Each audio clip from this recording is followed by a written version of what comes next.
very good morning to you in case you're just joining us. And we have moved to the health and lifestyle segment each and every Wednesday right here on Daybreak. That's what we do. And today we want to talk about obesity.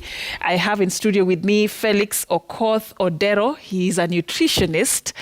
The reason we're having this discussion is that there's this big question whether obesity could just be our next pandemic, going by the numbers that were released just the other day at KICC when there was that launch of the Kenya Demographic Health Survey for the year 2022, a survey that is done each and every 10 years that gives us a scorecard of where we are on several aspects of our well-being. So we'll be looking at the numbers a little bit later.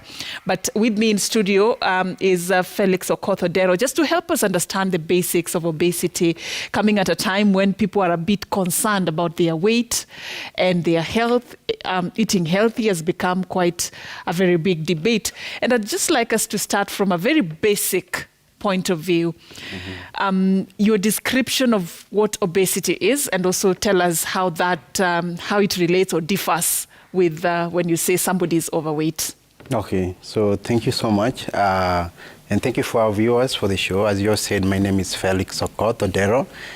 Felix Okoth Odero is a clinical nutritionist working at Mater Hostel and also trying to change people's life positively through such forums. So generally, obesity, in a layman's understanding, I would just say is excessive fat accumulation that poses a health risk to someone. Or in another layman's language, it will also mean it's just excessive accumulation of weight. Okay. Now, what will be the difference between obesity and overweight? Now, this will generally differ depending on classification now when we are measuring how obese someone is. And this normally we use the criteria which we generally know as BMI, body mass index. We generally check your correlation of weight in terms of your height, because that is that specific weight you should be as per your height. And our body mass index, as you know, we check it through just the normal weighing, which we use the normal weighing scale. But one of the factors before you weighing yourself, also ensure are the weighing scales you're using in the street or in the hostels or wherever in your households, are they calibrated? Because the calibration also matters to give you the exact reading. And now when they're calibrated, now you have to measure your weight. When you get your weight, now you correlate it with your height. So you'll measure your weight, it should be in kgs, and then measure your height in meters squared. If it is in feet, you change it into meters. Okay. Now, once you get your height in meters and then your weight in kgs, BMI is now your current weight, not your previous weight that you measured 1 week ago or 3 days ago, your current weight. Or you could have added within 3 days. You can add grams, even 300 grams. Actually, you can add about 800 to 1 kg in a week. Yeah, that's possible. Yes, so if you want to tell me you measured your weight 1 week ago and you want to tell me that is what you want to use for BMI, it will not be accurate. So your current weight in kg over your height in meters squared. Now, when you divide that, let's say you are, which weight can we use? We can use 60 kgs, okay? Or even 70 kgs. I'm 70 kgs, about 1.2 meters, which is 162 centimeters. I'm just trying to see if we... A rough estimate. So yes. This is like a practical... Yes. So you how healthy yes. you are. So 162 centimeters or 1.62 meters. So I'll just square the meters, which is 1.62 times 1.62 becomes 2.62, okay? So my weight is 70. I'm just giving an example that, know that is my weight. So 70 divide by 2.62, because we have said is current weight over height in meters squared. It will give us 26.7 kilograms per meter squared. Now that is my BMI. Now that classification now will go to the ranges now. Now there are ranges of BMI. Now any BMI below, let's say 18.5 is considered underweight. That is whereby when it's gone now below 16 is now severe underweight, whereby you're heading to malnutrition. But anything below 18.5 kilogram per meter squared is considered underweight, okay? We are not talking of obesity now, we are talking about underweight. Underweight, so below 16. Below 16 is severe. Below 18.5. Yes. Okay. Wow. So anything between 18.5 to 24.9 is considered normal weight. So mine is 26 let's say 0.5 or 9. Okay. Yeah. So anything 18.5 to 24.9 is normal. 25.1 to 29.9 is overweight. Now you're getting the difference. Yeah. Then from 30.1 to 39.9 is considered class 1 obesity, or above 40 is class 2, okay? Where you are exposed to more of lifestyle diseases and all that. So overweight is any BMI between 25.1 to 29.9. Obesity is any BMI from 30.1 and above, let's say so. So if mine is 26, then mean at that time I'm still not overweight, but I'm still not obese, but I'm overweight, okay? Yeah. So meaning, if I'm able to check on my weight at that time, then I'm not exposed to the lifestyle diseases that are coming in or challenges that can come in. And now what will lead to me being obesity is more of the fat accumulation, okay? Because it's not having an excess weight also, just having an excess weight, and that's where people go wrong. Because I can be very heavy, but it's either my bone density, okay? It can be either I am having an ailment that is leading to water accumulation within my system, the edema, that is now the water adding to the weight. So it's not only that, but it's the fat deposition that can be checked through BMI, also through the tummy measurements and all that, and other skin fold measurements and any other. All right, there you had it. So any BMI beyond 30, let's say 29 point something, 0.1 or 30.1 is considered obesity. Yes. All right. So if you're between, was it 25, between 18.5 to 24.9 is 24.9, that's normal. Yes, 25.1 to 29.9, you are overweight. All right, just wanted that clarification. So that is how we look like on the basics of what it means for one to be obese. And I want us just to look at some numbers that were released just recently, a few days ago on Monday, and just to get your interpretation on what this could be meaning with regards to where we are going. So this is the Kenya Demographic Health Survey of 2022. I'd like just to begin with the gender aspect. And looking at women who are in the age bracket of 20 to 49, 45% of women in this age bracket were considered either overweight or obese. And the data also showed that 19% of men in the same age bracket were either obese or overweight. If you look at the gender aspect, in terms of, you see the women are actually even almost close to double what their male counterparts within the same age bracket are. Could it be telling us something about what does it mean from where you sit? From my opinion. First of all, even before you get to that, looking at the numbers, 45% of the entire population within this age bracket, is it something we should be concerned I think, for me, it's something that we should be really concerned about. And because 45% is not just a small margin. And remember, when numbers start rising in a way, if we don't do something, they continue rising, okay? So 45% of the population is quite a huge number for me, because it's almost half the population of whatever the study was done or anything. So this is something that we should really look into and see ways of combating this before it explodes on us, because once people are obese in the society, and remember, it poses a health risk. Issues with hypertension comes in, issues with diabetes, and this poses much burden on our financial, even as a country, because we will spend more money instead of developing the country in work, going to the health sector.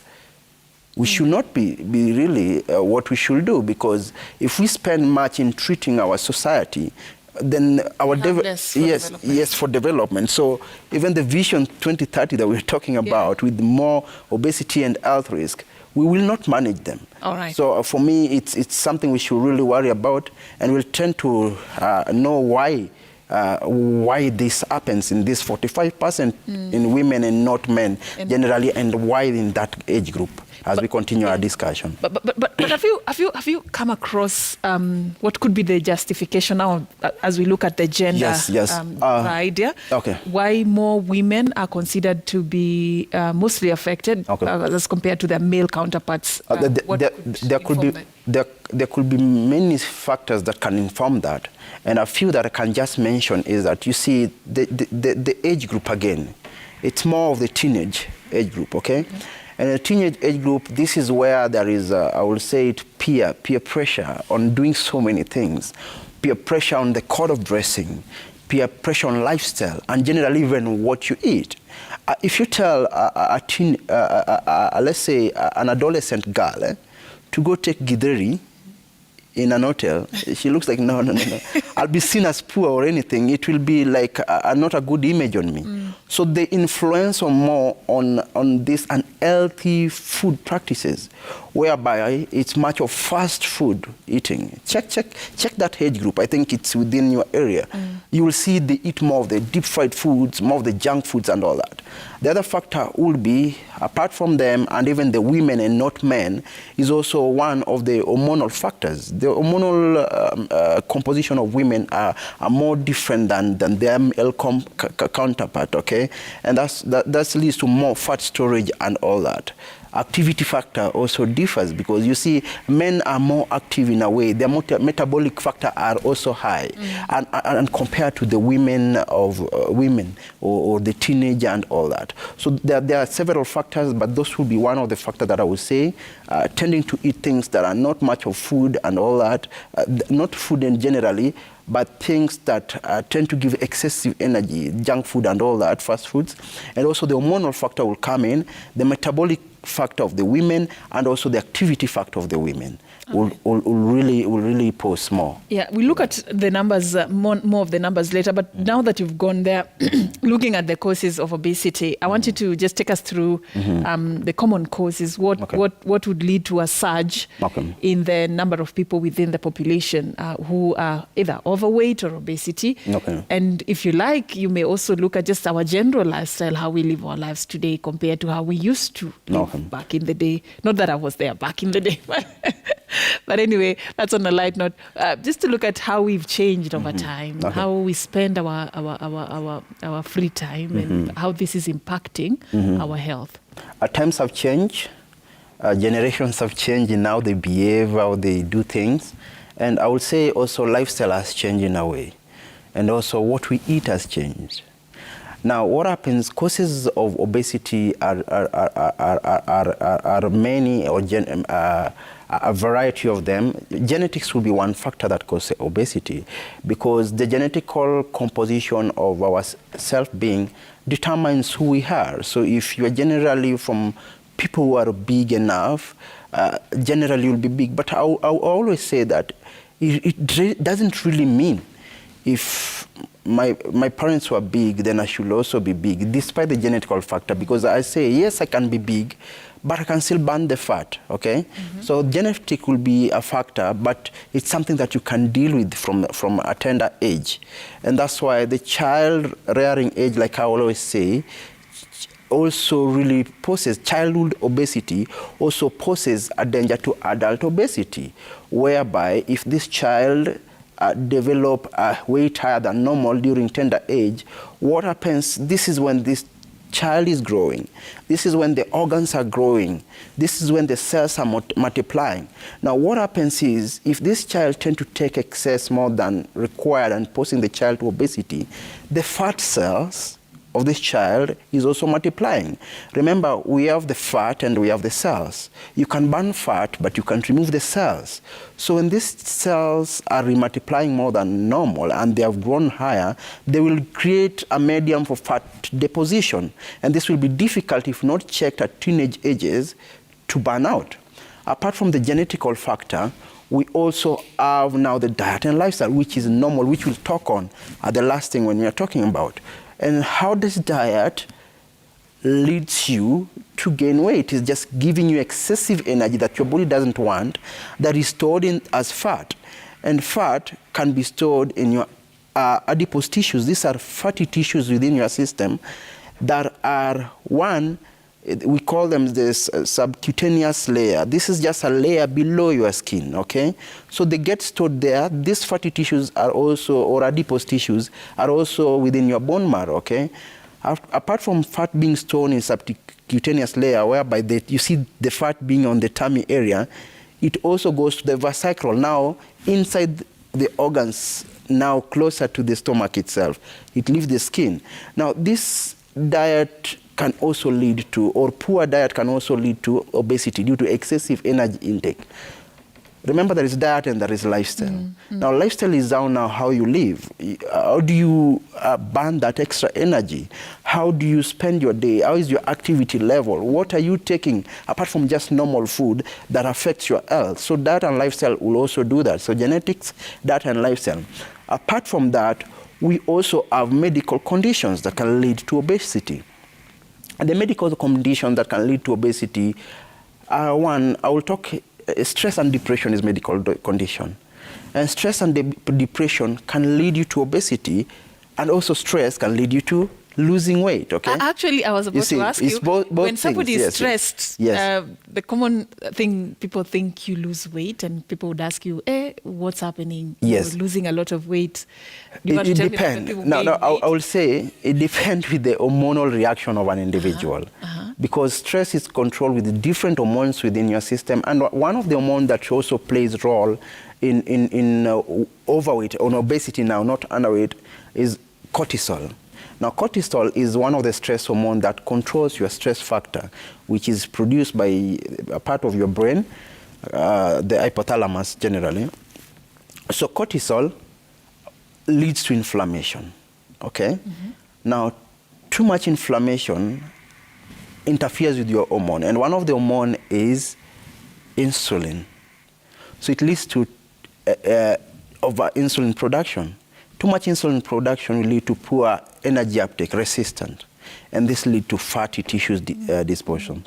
Apart from that, we have talked of medical condition, okay, which I'll explain the stress factor more, but it's too much wider, okay, how it both affects underweight and the other one. But the general thing is, the next time you see somebody adding weight, the common, where I come from, the common thing people do is they say, siku hizi umeonekaniwa nao, siku hizi unaona vizuri, That is not come to that it could be that is the season. The depression. Now, you see, now the other thing why stress can also lead to obesity, I don't want to talk how it leads to underweight, because that is a different topic altogether. It also interferes with the two other main hormones, and that is the anger hormone, okay? There are different hormones that also plays a role in the anger, or how you eat generally. So one of them is called ghrelin. So ghrelin is a type of hormone produced within your stomach.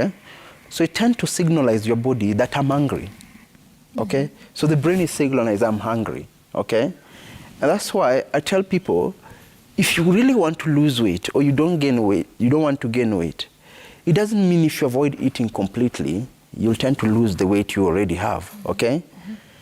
Yes, if you have not gained weight yet, it will help you maintain, okay? But if your weight is high, it doesn't mean if you don't eat completely, you lose weight. Because what will happen is, when you're hungry, the hunger hormone will be produced, okay? And signalize the brain. There is another hormone that is called leptin, generally. Now, that one tells the brain, I'm already full, I don't need more food. So if there is a disruption in these two hormones due to poor eating, poor sleep, lack of sleep can also cause that, because it will lead to affect the appetite hormone. You tend to eat more, and that's why you see those people who stay longer during the night, you will get yourself snacking too much, okay? And this now lead to excessive energy, and then your body is not using that energy at that time again, okay? So we have talked of lack of sleep, hormonal factors, we have talked of these hunger hormones, we have the stress hormone and other hormones, okay? Can lead to weight gain. That's one. We have talked of genetic factor. We have talked of diet and lifestyle. There is also other medical conditions such as thyroid issues. Now, hypothyroidism is whereby the thyroid hormone is produced in low amount. So when your thyroid hormone is not well regulated, this can also pose you to obesity. And that's why when you have obesity that you don't really understand and you watch your diet and everything, sometimes it's also good just to go and check on your hormonal profile by going to specifically, not a normal doctor, but going to an endocrinologist. Okay? The doctor will check these other hormones, the thyroid hormones and all that, these endocrines that generally produce hormones. So this is when you're having an unexplained weight gain. You don't understand what's happening. You don't understand, because if we don't know the cause, despite you practice your diet, it will be difficult for you. So you might be having hormonal changes that you really don't know. And that's why it's good also to go to endocrinologists to check these factors up. You can visit your first-line doctor who can refer you to endocrinologists, and then nutritionists will come in and all that. Yeah. So thyroid issues, we have talked about that. We also have medications. There's certain medication that can also lead you to weight gain. And this can be steroids. And steroids are either given, we have steroids for skin issues, okay? We have steroids for the respiratory tract issues. We have issues with arthritis and all that can cause that. Antidepressants also can lead to weight gain and all that, because they generally affect the hormonal factor. We also have medication for Alzheimer's and all that. The brain functions and all that can also lead to that. Apart from that, factors that can lead to obesity, there are so many that we can discuss. But I will say those are the common factors. Lifestyle, inactivity and all that, diet, genetics, medical factors that can lead to that, insulin resistance, mostly even people with diabetes. In fact, diabetes can make you lose weight, and mostly when the sugar levels are higher than normal. But when you're having more of the insulin resistant, where the sugar is also not well controlled, obesity also comes in. Right. So both factors and so many more. And just looking at the causes and how many they are, it also means that how you deal with obesity, you also have to incorporate not just one aspect. No. You have to do multiple things at the same time to deal with the excess weight that you've gained. We'll talk about that later. But I also want us to look at another interesting trend. You know, for some time we thought that obesity was a problem for the rich, for the developed countries. That was actually what the trend was showing us. But in the recent few years, we are seeing the trend is kind of changing, in the sense that more of the low and middle income countries are also joining the list of those who are dealing with the obesity burden, especially concentrated around urban settings. You'll find a majority of those who are obese or overweight are in the urban settings. Probably just talk to us about why this is the case and what makes this peculiar. I will say there are several factors that have contributed to urban setting, people gaining more weight or becoming more obese than rural setting. And I will say one is, I will say the lifestyle factor. Because the people who live in urban, the lifestyle, I would say, if you're not really keen on checking on your lifestyle, it can pose you to obesity, because you get someone wakes up at 6, goes to work, sit down. Almost the whole day? Move with a car, sit down the whole day in an office, leaves the office with a car, goes back home, they eat late night, I would say so, and then they sleep. No physical activity. So lack of physical activity will be one explanation in the urban sector for those who are not having physical activity. 2, will also lead the type of diet. The type of food people tend to eat in urban areas is more fast foods, generally. Let's give example. In a normal day hotel, you'll get people, it's more of chips, sausages, chapatis, okay? Bread and tea and all that, cake and tea, biscuits and all that. Unlike the rural area, people tend to take more of the natural things that are composed of natural nutritious food, that are more composed of fiber-dense food. But in the urban area, getting a fiber-dense food is not easy. Go to an hotel. It's not easy, and it's also not cost-effective. Yes, it's not cost-effective. It's not pocket-friendly. I will say Go to a hotel. Yes. It's actually the ones that you can be able to, for a regular Kenyan, regularly, you'd find that the fast foods are preferred compared to the healthier meals. Yes. So those ones are a bit costly. Yes. So the preference of food comes in And also, you see, also the type of, but I would not say availability, because that's where people go wrong. It's not wrong to carry food from your home.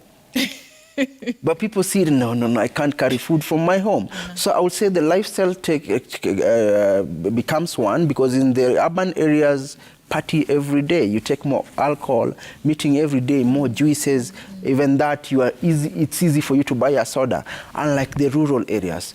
So lifestyle comes in, and then the diet adaptability in the urban sector also will really play a part, and then now lack of activity. I will just base it on those three main factors. All right, so check yourself. I don't know what you're doing wrong or what you're doing right.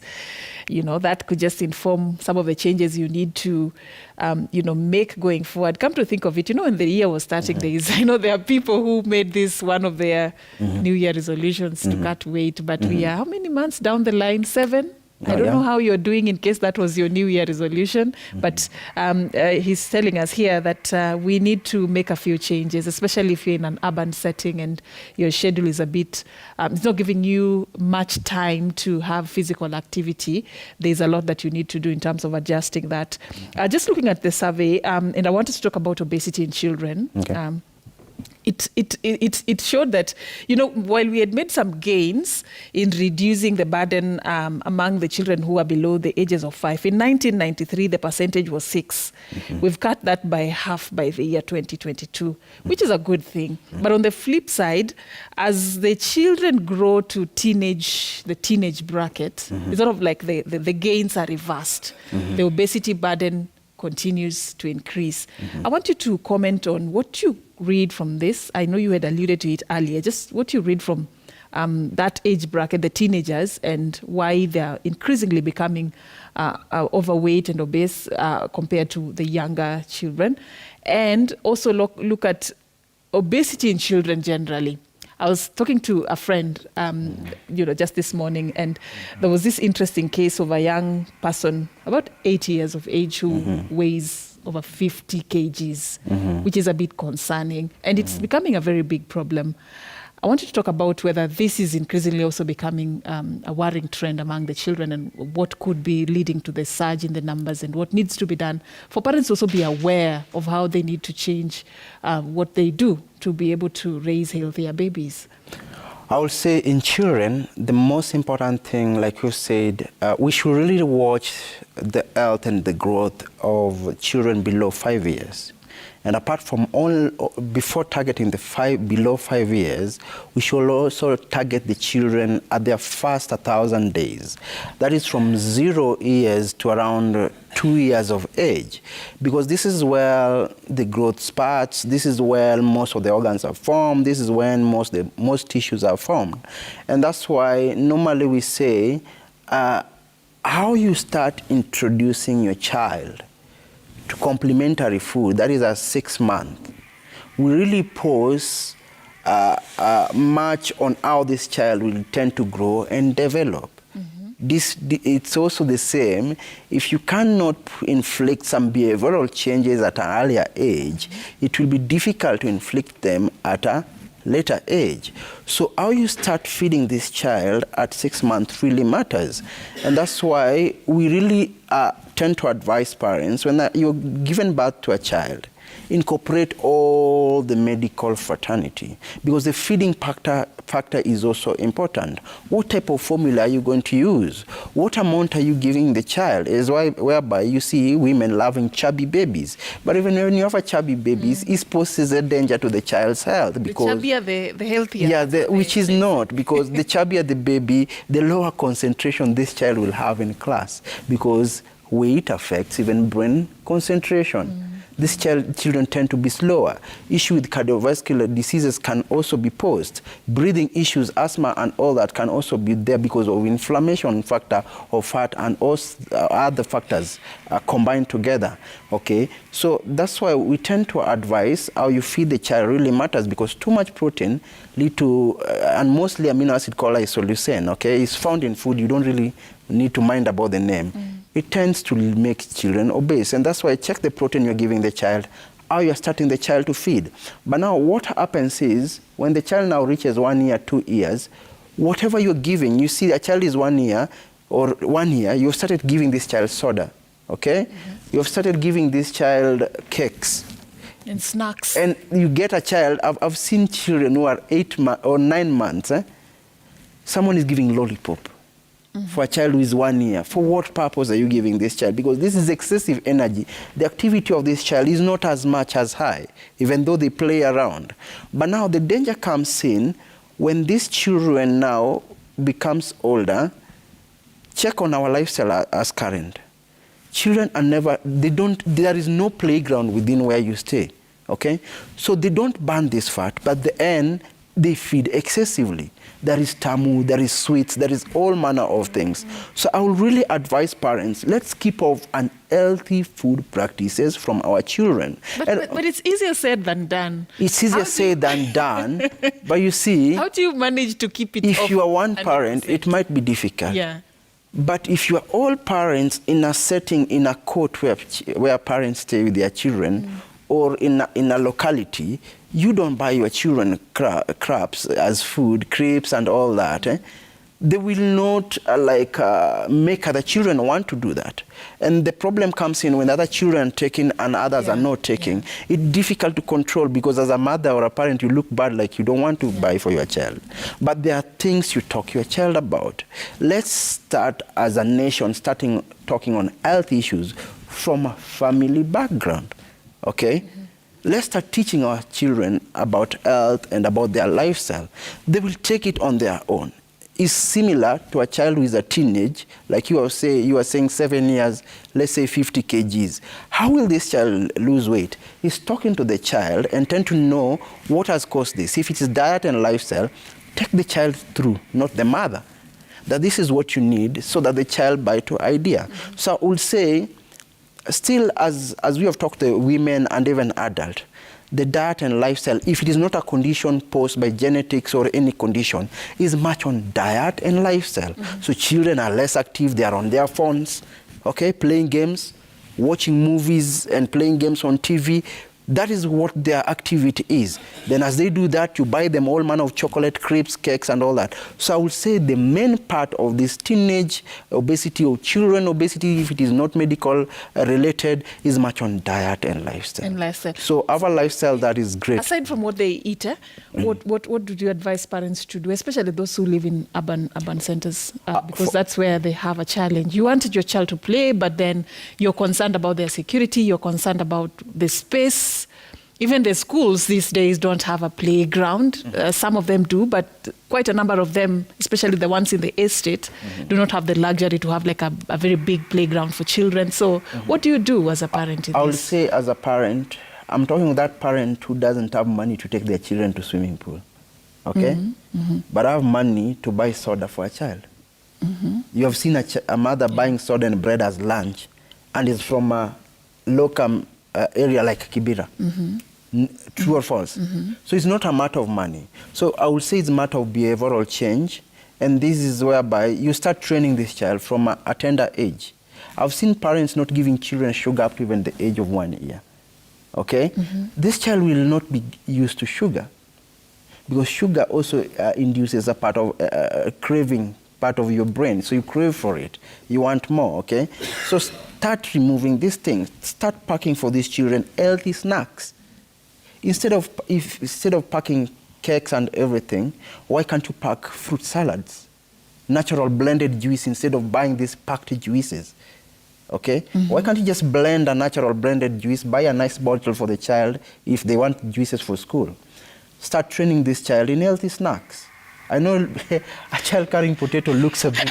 I know, right? Yeah? I'm wondering how that is going. That conversation is going to work. That you carry sweet potatoes for your break. It's not really break possible. time. It's not possible. But my always advice to parents is alternate. Don't give junk every day. At least 3 times in a week, give some healthy food. You can give fruits, you can give juices, or anything. So in these 2 other days, the child will be able to compensate, but not a full day, okay? Then try engage these children in activities. Don't let your child sit the whole day watching, playing with phones. Take them out. You can even walk yourself with your child, okay? Allow children to go play with other children. That's how they ban activity. Don't constrict them in an area that you don't want them to mix. That even help them grow psychologically. So allow them to play. Allow children to play. Let them sleep early. Okay? Yes. All right. I wanted to know how bad it can get if it is not addressed, obesity. Does it have any health consequences? Do we have cases of people who've died because of this? How bad can it get? Obesity can pose a lot of health risk. And one of them, I just want to talk a normal way. We've said obesity due to diet and lifestyle is due to excessive accumulation of energy that is transferred as fat, okay? So this excessive accumulation of energy, when you digest food, and mostly come from carbohydrates, and that's why we'll talk of what to avoid and what not to avoid later on, as we'll be winding off, okay? So excessive intake of energy-giving foods. Remember, energy comes from carbohydrates, okay? Carbohydrates are from starchy food. And remember, even there are vegetables which are carbohydrate in nature. They are part of carbohydrate, okay? So excessive intake of carbohydrates lead to excessive release of energy in terms of glucose, okay? The glucose leaves your stomach through the blood to the bloodstream, okay? Where they should go to the cells. The stomach releases, the pancreas near the stomach releases insulin. And that's why I said when there is too much production of insulin, also related to obesity. Yeah. So insulin aids in uptake of glucose, okay? So when there is too much glucose, that only the amount of insulin produced is taking less of it and excess is remaining in your bloodstream, the body stores that as fat, goes to the liver, then transferred to the general body tissues, okay? The adipose tissues that we talked about. So too much accumulation of fat, actually fast glucose, too much excessive glucose in your bloodstream and control can lead you to diabetes, because it will now lead to too much production of insulin that lead to resistance.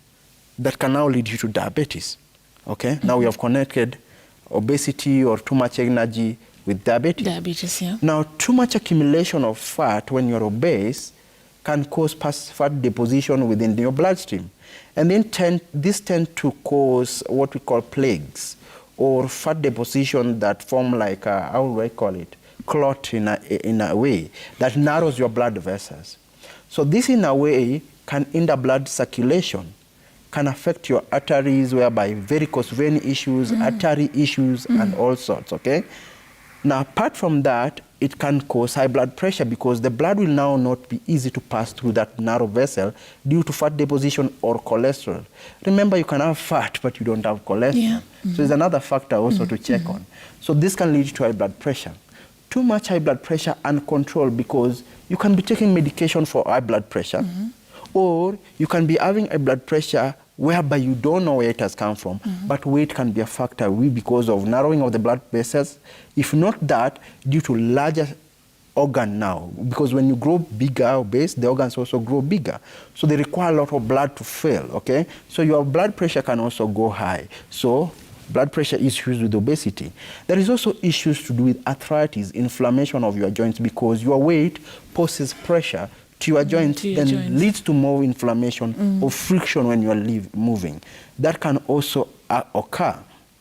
Apart from that, you've talked of obesity, issues with sleep apnea, wale wanangorota usiku. Yes. Oh, really? Yes. So everyone... that can also... But not, is it everyone who snores? Everyone, but it has that. Okay? Due to obesity. So because you can't breathe properly. If you see unangorota sana, kuna shida mahali. Just start losing your weight before going to your doctors and ask questions.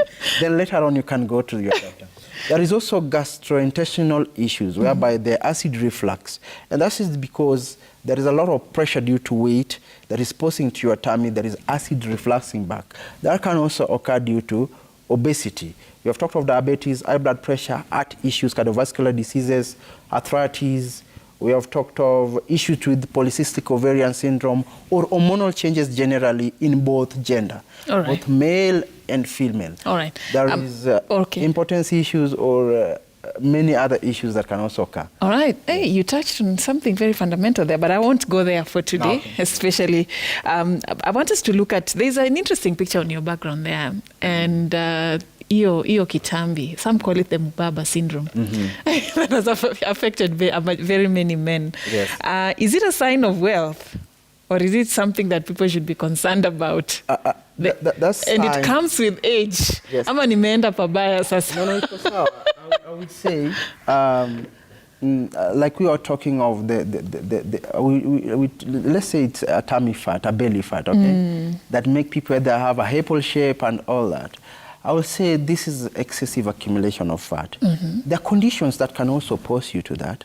Okay? So it has nothing to do with... There are conditions that can cause your belly to go higher, but doesn't mean it's fat accumulation again.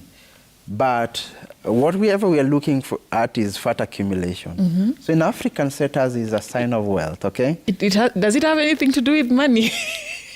Yes, because when you have money, you tend to eat a lot, whatever you want. It's similar to people say when you get married, when you are a bachelor, you're small. But when you get married, you become bigger than normal. Yeah. It's because, like, women tend to overfeed men. If a man comes on, and that's why sometimes men get it difficult to control their weight, because they have really looked at that, let's say, during the day, but when they come home, the wife wants to give them amemwandalia meza. And if you don't eat, where did you eat? You see? And that comes to... No wonder there is a lot of awareness that needs to be done, especially on the women. Portions that you need to take during, which portions should be larger, what practices should you do. And that's why when there is too much excessive energy, we said it goes to adipose tissues. And in the tummy, we say the subcutaneous fat out, the skin layer. That's where some people you can hold fat. Then there are those that goes to visceral fat in the inside now. So this makes you have the belly. So it's excessive fat accumulation first goes to the adipose tissues in the belly part, goes to your hips if you are a woman, then the general body. So that's where our richness with the excessive... So kila mtu ako na kitambi ni ile for women it goes to different places, for men it goes to different places. Both, yeah. But now because the tummy area also doesn't have muscles, and that's why to keep it, prevent excessive so that there is no fat storage. But if it's already there, that is the part that is also difficult to lose. So the only thing, tend to avoid any excessive food that leads to excessive energy that is posing excessive fat accumulation. And whereby we talk of the junk food, too much food accumulation by taking excessive energy, meaning large portions of starch and all that, overeating, taking too much during the day or during the night, and then the other things start burning it because you have to do exercise. All right. And it's not a full day gym. You must concentrate now on the tummy exercise. Because going to jog or jumping alone will not reduce that tummy. You must go to exercise that specific place. And it has to be regular? At least 3 or 4 times a week, 30 to 1 hour, 30 minutes to 1 hour. Regular in a week. 3 times to 4 times a week, 30 minutes to 1 hour per session. That will be beneficial. Don't kill yourself the whole day exercising and then you... After that one day, you do nothing for the rest of like 6 days, and then you go back again. Or you're not doing anything. You again eat more during the night. You've done you reward yourself after the gym session. Anyway, I want us to talk about some tips on do's and don'ts, just as an icing on the cake as we wind up. What would you advise people very quickly, what to do and what not to do as we... So as my simple advice is, remember this is our advice. It's not anything that is going to help you reduce weight, but it can prevent you from becoming overweight. Because now when you are already overweight or obesity, then you need a one-on-one consultation. Like I always say, there is no general diet for weight loss. It is individualized, tailor-made, okay? Now, for parents, let's ensure our children are fed healthy, they live healthy. By tending to take more of the healthy food, let's allow them to have activities. If you see a child already has a more weight than the child should have, immediately take the child for consultation from a nutritionist or just in a medical, from a medical practitioner who will advise you on what to do next. Now for adults, let's check on our diet. And one thing with the diet is understand your metabolism. And understand metabolism is how your body uses energy. So how do you understand your metabolism?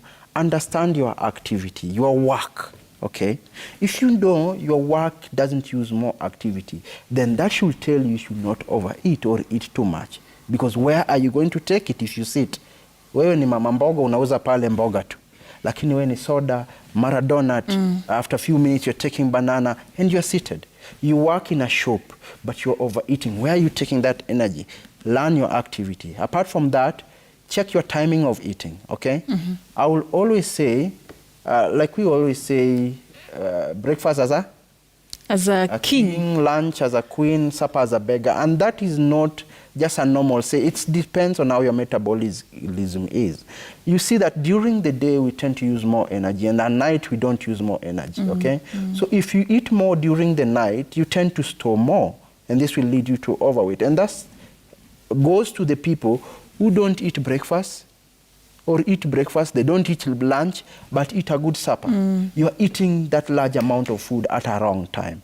So know your good time of eating. And that's why I always say, if you're really checking on your weight and you have not seen a nutritionist and you just want to make some changes, then take a good chunk of healthy food during breakfast. We'll talk of what is that healthy food. Take lunch, but take very minimal starch during supper. And make sure your supper don't go beyond 8, latest 9, but I would say 7 to 8 will be the best time to eat your supper, 8 p.m. So that you have at least 2 hours before bedtime, so that your body uses this energy. Now, tend to refrain from junk food, which is one, food high in energy, fatty food, deep fried food, chips. You can do your chips, but you can grill them, or you can roast them instead of deep frying them, because the fat is our problem. Then now when you are taking just a small bowl, or like 2 serving spoons of those roasted potatoes, or grilled potatoes, or boiled potatoes, will be okay. Potato is not a problem. But avoid this deep fried food, deep fried chips, sausages, samosas, mandazi, because of the fat component, which fat has excessive energy. Avoid refined food in terms of sugary foods, chocolate, sweets, juices, okay? The biscuits that you take, they give you excessive energy. Someone will tell me, I only take at night. But the amount of sugar or energy in that 4 or 5 biscuits or in that cake or that chocolate will be too much than taking a fish-sized ugali. So tend to refrain from this junk, sugary, and fatty food, okay? Then check your portion. Your portion will depend on how you train your stomach. If you eat too much, your stomach will want more because it wants to be filled. And that's why when you fast for long, you will only take a small portion and you get filled. So let's reduce our starch component. Let's not avoid it during the day, but reduce our starch component. And starch, I mean ugali, rice, ndoma, and all that, matoke, or green bananas. Let it be almost, I would say if you're watching on your weight, let it be 20% of your plate. Tell that to somebody, some brothers and sisters of ours from... Yes, you see, that the starch should be... There is someone, I will say a different. It's weight is not... So veggies should be more, actually. Yes, weight should not be more about, let's say, where you come from. But it's individual because your health is individual. Yeah. So if you're watching your weight and you want to reduce on weight, you're obese, in a simple way, just make your starch be about 20% of your plate. Then your protein can be 30%, but vegetable should be more, about 50%, which is roughly half a plate, because they contain a lot of fiber that will make you full most of the time, and you'll tend not to have more appetite to snack more. That will give you excessive energy. Take more of whole grain, the natural ugali grade 1, not grade 2. Okay? Or take more of the grinded ugali, take more of the whole grains. Achana na easy refined. Avoid the refined because they are digested faster, they release excessive energy, and then they will compose to fat piling. Right. Now, for a dietary advice, in a consultation manner, it's good to see a nutritionist. Because now we'll calculate depending on your activity, depending on your weight, and make you a month diet plan that is not this advice, because this is just for layman understanding. All right. But you need a tailor-made calculated diet plan that will help for yourself. But yes, try to do physical activity that we have said, have enough sleep of about 6 to 7 hours, and also go to medical area to check if there is any issue leading you to Thank you so much. Felix Okoth Odero, a nutritionist, was helping us just talk about our health. This morning we were addressing obesity, and just the tips we've shared with you, that is just what we've said. Now it is over to you to implement them and to change your lifestyle for a better, for a healthier life. My name is Safina Chengoma. That's how we wrap it up this morning. Thank you so much for creating time for us and for interacting with us online.